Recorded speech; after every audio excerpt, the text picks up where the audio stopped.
all living entities, you will attain self-realization. Giving assurance of safety to all, you will perceive your own self as well as the universe in me and myself in you.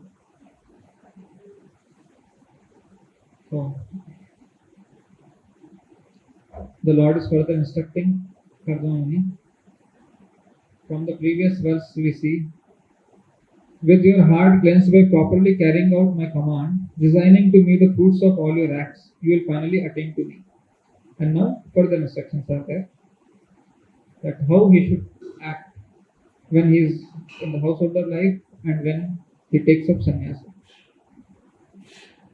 So Prabhupada, in the purport, he has explained all these aspects that Lord has asked Kardama Muni to follow.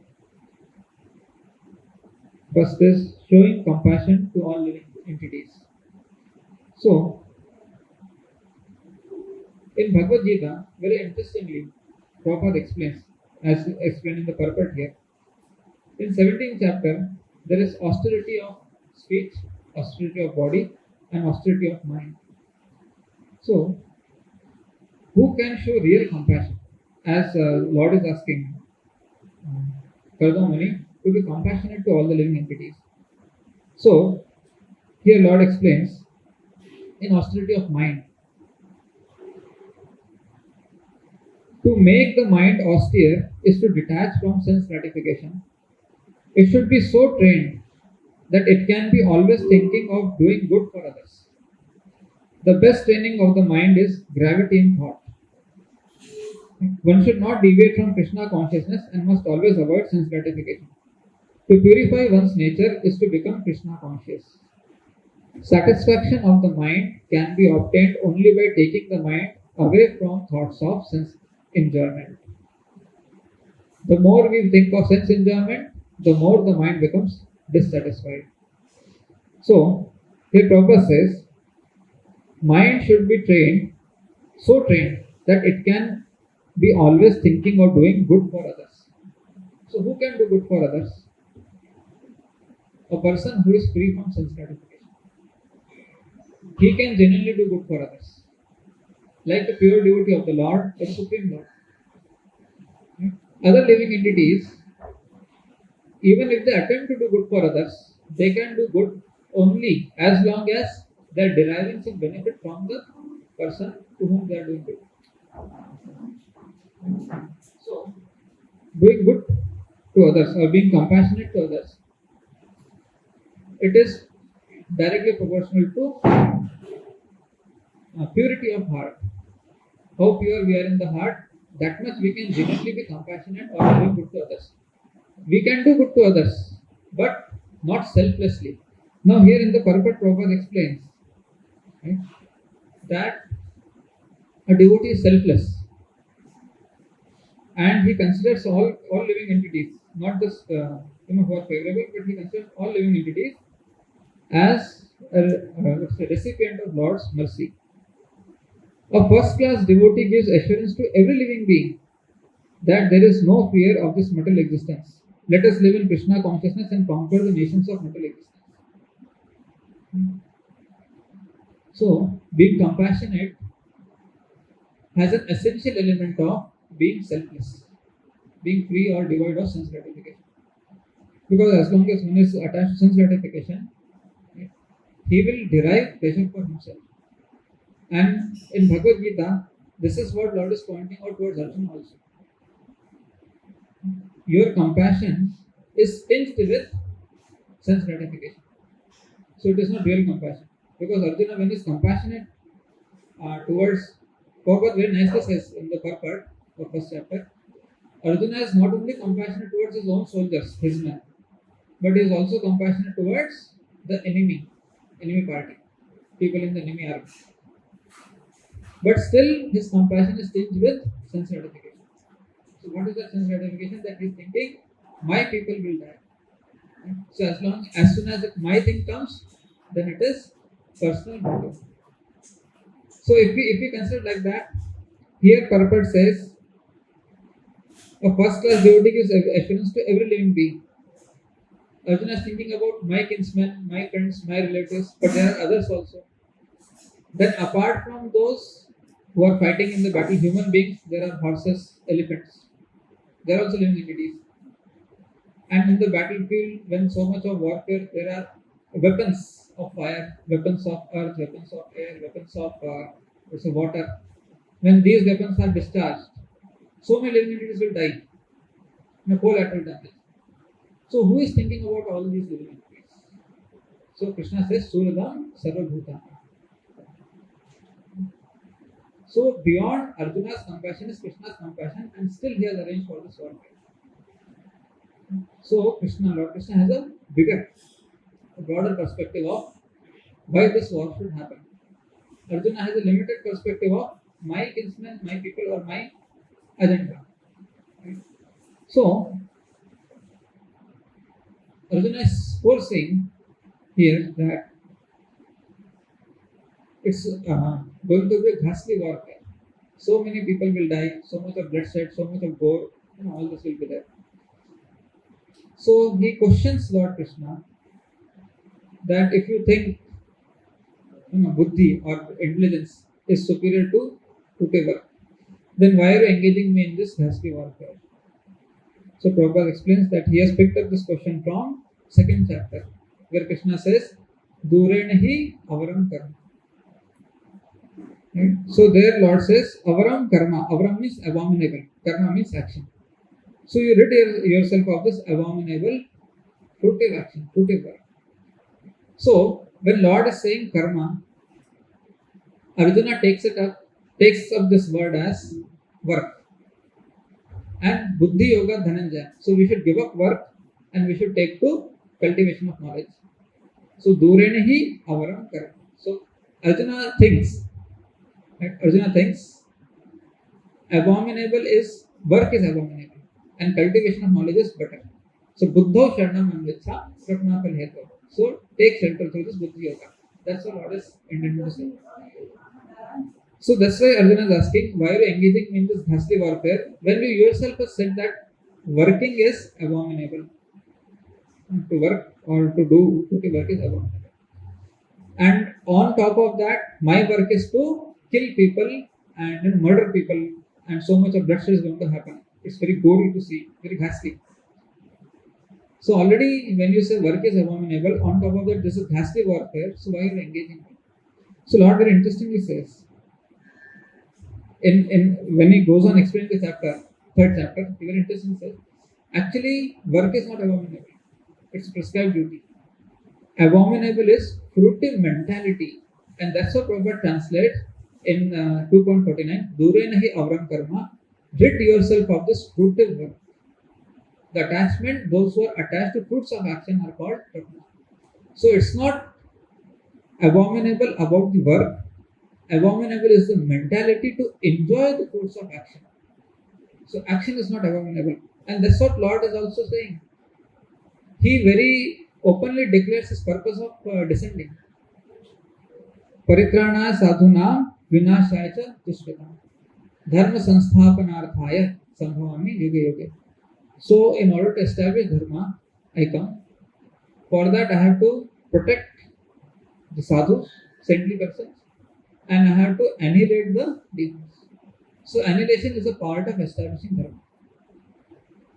Right? And that's what he is asking Arjuna to do. Had it been an abominable work, Krishna wouldn't have killed anybody. Krishna wouldn't have asked Arjuna to kill anybody. So abominable is not the warfare. Abominable is the purpose or the idea behind it, that is to enjoy the fruits of action. So this is what Lord says. So how to, if one has to be really compassionate towards other living entities? In 5th chapter,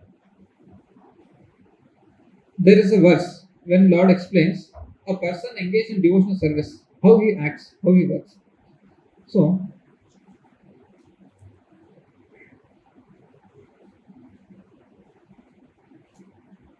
Yoga Yukto Vishuddhatma Vijitatma Jitendriya Sarvabhutatma Bhutatma Kurvan Apina Lipyate. One who works in devotion is a pure soul and who controls his mind and senses, is dear to everyone. So Lord says, Sarva Bhutatma Bhutatma. Right? So he is very dear to everyone and everyone is dear to him. Though always working, such a man is never entangled. So, Prabhupada asks, in the purport, Prabhupada raises a question and answers that question. A person engaged in devotional service is dear to everyone and everyone is dear to him. Now, after Bhagavad Gita discourse gets over, Arjuna is going to kill so many, thousands of people. How by killing he'll become dear to everybody? Correct? So, if he has to kill so many, dear means showing love, compassion, and so many things like that. Taking care, giving some warmth, and all this apparent goodness. But Krishna himself is saying one who is engaged in devotional service is dear to everyone and everyone is dear to him. And the task Arjuna is going to do is not endearing task to the enemies or to the people who are relatives of the enemies, because their families will get devastated and all those things. Still, how Arjuna is clear? Because he is acting on Krishna's instruction. So, by acting on Krishna's instruction, he is actually doing good to all. Okay. So, those who are not in knowledge, they will see the apparent aspect of the work that he has killed so many people. But those who are in knowledge, they will see that on order of Krishna he has killed, he has liberated them. In this way, he is showing real compassion. So, the concept of compassion. Now, if Arjuna thinks, I'll not kill them, let them go back home, everybody goes back home, then they'll again engage in fruitive work, which is Krishna saying abominable, again they'll degrade. So, Lord has a bigger plan. 64 crore people were fighting, were killed. 64 crore people got liberated in one battle, 18 days. Right? If they go to their homes and follow their varnashrama, it will take many, many births. So, seeing from Lord's perspective, the actual purpose of compassion, actual meaning of compassion is very, very different. And who can understand this? A pure devotee can understand. And when we act under the direction of a pure devotee, precisely, then we can show real compassion. On our own, if we try to become compassionate towards somebody, then we will get entangled. So Arjuna, by his own idea, he is trying to become compassionate. Not just on his personal whimsical grounds, no. Even by quoting Shastra. So there's second alert. What is the second alert? First is that our compassion has to be directed under Lord's guidance. And unless one is selfish, he cannot be truly compassionate. So there was selfishness that I want to save all of them. Anyway, they will not survive. All of them will die. Today or tomorrow they will die. But when they die in the presence of the Lord, on the order of the Lord, it will do them the highest benefit. Now, second caution that Lord says to Arjuna. Arjuna is quoting scriptures. But the scriptures, Lord in 4th chapter explains, a devotional worker, a person in Krishna consciousness who works in pure devotional service, he knows the intricacies of action. Saying karma and akarma and karma. He knows the intricacies of action. So he knows what has to be done, what has to be not done. For which even Kavyopi atra mohita, even great intelligent people are bewildered. So just by taking Shastra and quoting from Shastra is not all in all. The Shastra has to be understood under a bona fide spiritual master. So Lord explains that a person properly situated in Krishna consciousness, a pure Krishna conscious worker, he works for the Lord and he attains the supreme destination, that is abode of the Lord. But there are others who are following the Shastric injunctions. Then Krishna gives a list of 11 kinds of workers, 11 kinds of performers of yajna. Right? Some perform yajna for devatas, that is given in the Shastra. Some perform yajna to merge into Brahman, that is also given in the Shastra. Brahmachari performs yajna of hearing, only Shastric injunctions. Grahastha performs yajna of self-restraint. Some perform yajna of yogic practice, of charity, of austerity, of cultivation of knowledge. Like the different kinds of people, they perform different kinds of yajna. Right? So Lord gives a list of them. Then Lord further explains that all of them, they know that how and why the yajna should be performed. So All these performers who know the meaning of the sacrifice become cleansed of sinful reaction. And having tasted the nectar of the remnants of such sacrifice, they go to supreme eternal atmosphere. All these performers, different varieties of performance of sacrifices. So there are two things. They know the meaning of sacrifice and become cleansed of sinful reaction. First thing they achieve is they get rid of all the sinful reaction. Second thing they achieve is they go to supreme eternal atmosphere. So Lord Krishna is telling they go to the Brahma Jyoti, being freed of all the sins, they attain Brahma Jyoti, but they do not attain Krishna. Even though the next verse says, for the next verse, all these different types of sacrifices are approved by the Vedas. So they are following the Vedas. Right? They are not whimsically or independently performing the sacrifices. All these different types of sacrifice are approved by the Vedas, and all of them are born of different types of work. Knowing them as such, we will become liberated. So they are following Vedic injunctions, sacrifices given in the Vedas, but still they are missing out Krishna. Right? They can at most attain Brahma Jyoti and freedom from sinful reaction. Now next verse Krishna says that just try to learn the truth. What is the truth? Prabhupada explains that knowledge of different sacrifices by approaching the spiritual master. Inquire from him submissively and render service unto him. The self-realized soul can impart knowledge unto you because he has seen the truth.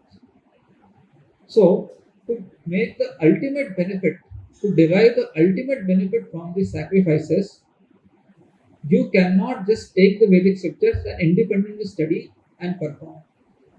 To get the ultimate benefit of the sacrifices or any action, you have to study the Vedic scriptures, but by approaching the bona fide spiritual master because he has seen the truth. So same way, when Arjuna is trying to be compassionate, he is quoting scriptural injunctions that if we do this warfare, then Varna Sankara will happen. By Varna Sankara, three kinds of people will go to hell.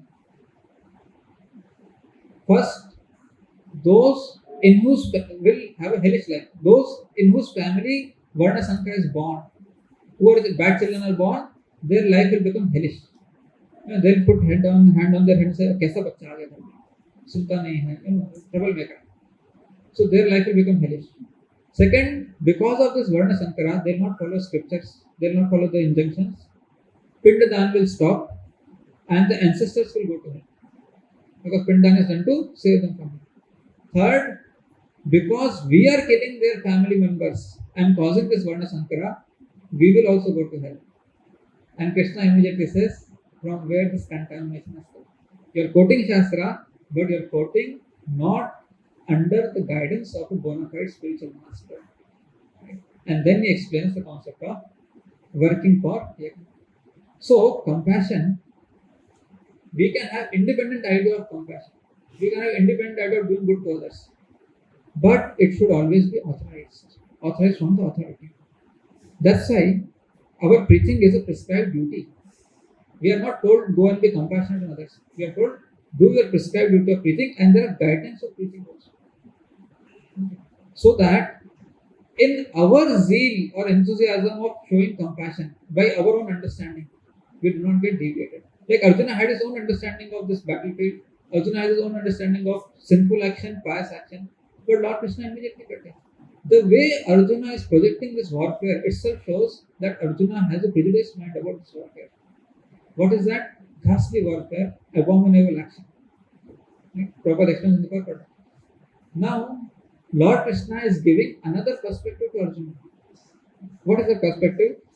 What you are calling as ghastly warfare and abominable action is actually to be seen as prescribed duty. It is your prescribed duty. And even I have come for that purpose. Vinashaya dushkritam dharma sansthapanartham. Now Krishna tells why this prescribed duty is important. Even though it is apparently uncompassionate, killing. Why it is important? It is important because Lord lists out many reasons. First, Lord says about prescribed duties. In the 15th, in third chapter, 15th shloka, he explains. Regulated activities are prescribed in the Vedas, and the Vedas are directly manifested from the Supreme Personality of Godhead. Regulated activities means prescribed duties. Okay, they are prescribed in the Vedas. The word prescribed duty itself means some authority has to prescribe it. If it is independently done, then it is sense gratification. Okay? Authority has to prescribe it. So how it is prescribed? Based on the modes of a person's nature. What acquired modes a person has, the Shastra prescribes. A Guru administers. Viktasya bhakta niyunjitopi vande gurushi charnare. So Guru engages a disciple in prescribed duty. So here Lord says, these prescribed duties are mentioned in the Vedas. And Vedas are directly manifested from the Supreme Personality of Godhead. So prescribed duties are order of the Supreme Lord. Correct? Consequently, the Supreme Lord is transcendental, and because it is His order is also transcendental. So consequently, the all-pervading transcendence is eternally situated in the acts of sacrifice. So prescribed duty has to be prescribed, not assumed upon oneself. That I assume this is my duty, I should do like this. Even if somebody has a desire to do something, it should be authorized. Then one will be safe, right, within the jurisdiction of the prescribed duty. So first thing Lord tells to Arjuna is, do your prescribed duty, even though it is warfare, because it is an order of the Shastra. And order of the Shastra is coming from the transcendental Lord. Because there is a touch of transcendental Lord, your activity becomes transcendental. Second thing Lord says is, everybody is bound by the acquired modes of nature. Very interestingly, he explains. Even a man of knowledge acts according to his own nature. For everyone follows his nature. What can repression accomplish? Even a man of knowledge acts according to his own nature. He knows this is not right, he knows this is right, this should be done, this should not be done. But when nature forces, he is bound to act according to that. What can repression accomplish? So we are all under certain combination of modes of nature. Now, what does this prescribed duty do? Next verse Lord explains. Attraction and repulsion for sense objects are felt by the embodied being. But one should not fall under the control of senses and sense objects because they are stumbling blocks on the path of self-realization. So based on our nature, acquired nature, Brahmanas are in Satoguna, Kshatriyas are in Rajoguna, Vaishyas in Rajotamoguna, Shudras in Tamoguna, and there are further categories of people. So there's a combination. Based on attraction and repulsion is felt in mind. Based on our acquired nature, we have certain liking, we have certain disliking. And we tend to act as per those likings and dislikings. Now Lord says, this prescribed duty is prescribed based on your nature. When you follow this prescribed duty, which is based on your acquired nature, it will purify your acquired nature. It will purify the three modes of influence of three modes. Right? That's why prescribed duty is important. So sometimes it happens in our devotional life. We like something to do, we don't like to do something. I like this service, I don't like this service. I like this aspect, I don't like this aspect. I like this kind of situation, I don't like this kind of situation. But Viktasya bhaktam niyunjitopi. A bona fide spiritual master knows what medicine should be administered to this disciple, which will purify him. And when one accepts, whether we like or not, when we accept that prescribed duty, which is assigned by the spiritual master has a broader perspective of how it will purify the disciple. We think, if I do what I like, I'll be happy and satisfied. But spiritual master knows this is because of attraction for that situation or that sense object or that situation, whatever it is. This will increase his attraction. Then one may question that even if I like to do something, that is also devotional service. So I can do that devotional service instead of this devotional service. It's after devotional service. Yes. But there is a difference that Lord Krishna explains in Bhagavad Gita. In 9th chapter, Lord Krishna says, Yad karoshi yad yoshi dasansi dasya. Kurushva madarka. Whatever you like, whatever you eat, whatever you do, whatever charity you give, whatever austerities you do it as an offering unto me. So there, Prabhupada explains it's dovetailing. A person is inclined to do something, he does, but for Krishna. So half is person's liking, half is Krishna's interest. In 11th chapter, Krishna says, Mat karma krin mat karma. Do my work. Right? That is what Krishna is asking to do. So it is not up to his liking now. If he does what he is liking, he will keep getting purified eventually, no doubt. But when somebody does what he likes, he gets attached to that liking also. This is what Narad Muni was objecting on Vyasadeva. Your books are what you have compiled till now, before Bhagavatam are like that. You incline people to do what they like and impart devotional service. Slowly, they will get attached to what they like and give devotional service. Same way, one who gets attached to, I like to do this, I want to do this, then what happens? He gets attached to his liking, disliking, and the aspect of devotional service suffers a setback. Because in that work also is a fruitive mentality. So Lord says, Mat karma krin, mat karmo. And Prabhupada says, this is essence of Gita. Doing what Krishna is instructing to do, in the scope of what he is instructing to do, right? So, in first aspect, I like to do, but I do for Krishna. In second aspect, what Krishna likes to do, I do it for Krishna. This is pure devotion. So when we want to even execute our prescribed duty, this aspect should be seen. Right? Like sometimes we get attached to prasadam. I like this prasadam, I don't like this prasadam. Like when feast is there, so when basic items are served like chapati, rice, dal, there is limited consumption. Why? We are saving our appetite for some special item which is about to come, isn't it? So even though it is prasadam, it purifies. We are getting attached to our liking, disliking. This attachment to liking and disliking is sense gratification. This is what prevents a person from being truly compassionate. So that's why Lord Krishna is saying, do your prescribed duty. This prescribed duty will teach you detachment and tolerance. Even though you do not like to kill, you do it as a matter of duty. Right? It will teach you detachment. It will purify you. And then further Lord says, third aspect of prescribed duty, why you should do prescribed duty. It is better to do one's own prescribed duty than to take up the occupation of somebody else. It is safe. It is far better to discharge one's prescribed duties, even though they may be faulty, than another's duties. I like that person's duty, I like this person's duty, I feel comfortable in this duty, that duty. But what it says, destruction in the course of performing one's own duty is better than engaging in another's duties, for to follow another's path is dangerous. So what is prescribed? When it is prescribed, we see, Lord says, there is a mercy of Lord, there is an order of Lord, so the transcendental potency of the Lord is there in that order. This is what rapidly purifies a practitioner.